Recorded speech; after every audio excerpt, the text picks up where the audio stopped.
Very good. అమ్మా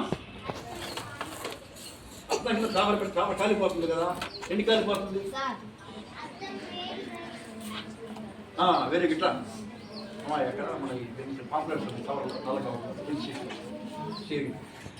చెప్పండి అమ్మాయి చెప్తుంది.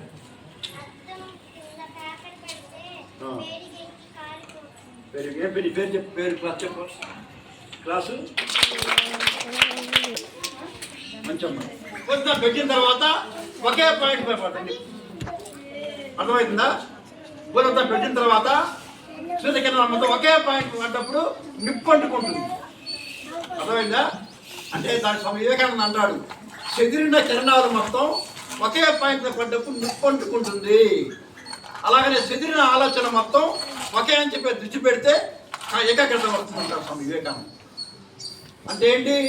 క్లాసులో టీచర్ లెసన్ చెప్తున్నప్పుడు మీ దృష్టి మొత్తం కూడా టీచర్ వైపే ఉండాలి, బ్లాక్ బోర్డు వైపే ఉండాలి.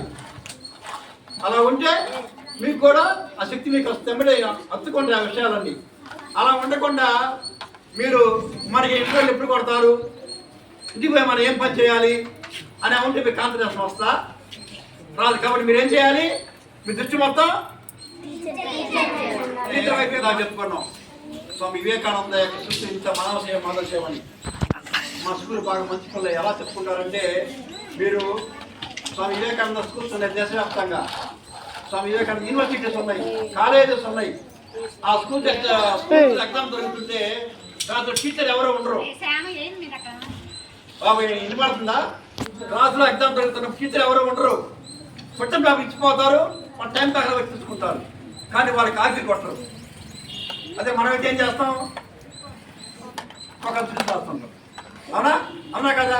అలా నిజాయితీగా ఉండాలి, సత్యవంతంగా ఉండాలి, ఎప్పుడు అబద్ధాలు చెప్పకూడదు, దొంగతనం చేయకూడదు. అలా ఉంటే మీ క్యారెక్టర్ బాగా ఉంటుంది, మీకు మంచి పేరు వస్తుంది, మీ స్కూల్కి మంచి పేరు వస్తుంది, తర్వాత దేశానికి మంచి పేరు వస్తుంది.